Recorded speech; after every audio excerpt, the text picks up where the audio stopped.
एक पेड़ माँ के नाम, एक पेड़ माँ के नाम, एक पेड़ माँ के नाम. Wake up to reality. 4 రాష్ట్రాల సరిహద్దుల్లో 600 కిలోమీటర్లకు పైగా విస్తరించి ఉన్న అరావళి కొండలను కొట్టేస్తా ఉన్నారు.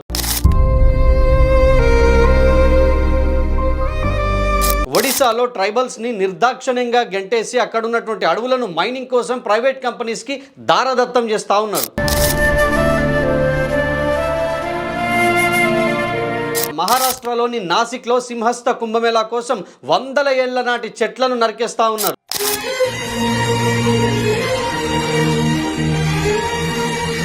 ఇప్పుడు అదాని కోసం అండమాన్ నికోబార్ ఐలాండ్స్ ని నాశనం చేయడానికి సిద్ధమవుతా ఉన్నారు.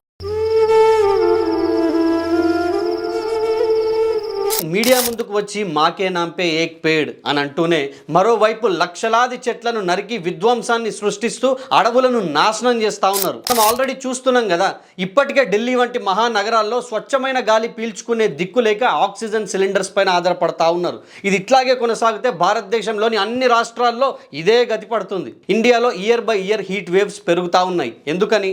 మనం చేసుకునే విధ్వంసం వల్లనే కదా. మళ్ళీ ఇప్పుడు దేశం కోసం ధర్మం కోసం అంటే ఇక ఎవరేం చేయలేరు. ప్రకృతి పచ్చగా ఉంటేనే దేశమైనా ధర్మమైనా బలంగా ఉంటుంది. అదే లేకపోతే నువ్వు నేను అందరం మట్టి కొట్టుకోబోతాం.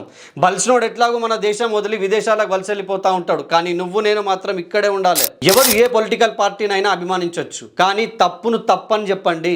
ప్రభుత్వాలు తీసుకునే కొన్ని నిర్ణయాలను ఖండించవలసిన అవసరం వస్తే బరాబర్ ఖండించండి. బీజేపీకి భజన చేయాల్సిన అవసరం లేదు, కాంగ్రెస్ కి చెంచాగిరి చేయాల్సిన అవసరం లేదు, బీఆర్ఎస్ కి బానిసగా ఉండాల్సిన అవసరం అంతకన్నా లేదు. Raise your voice against this destruction.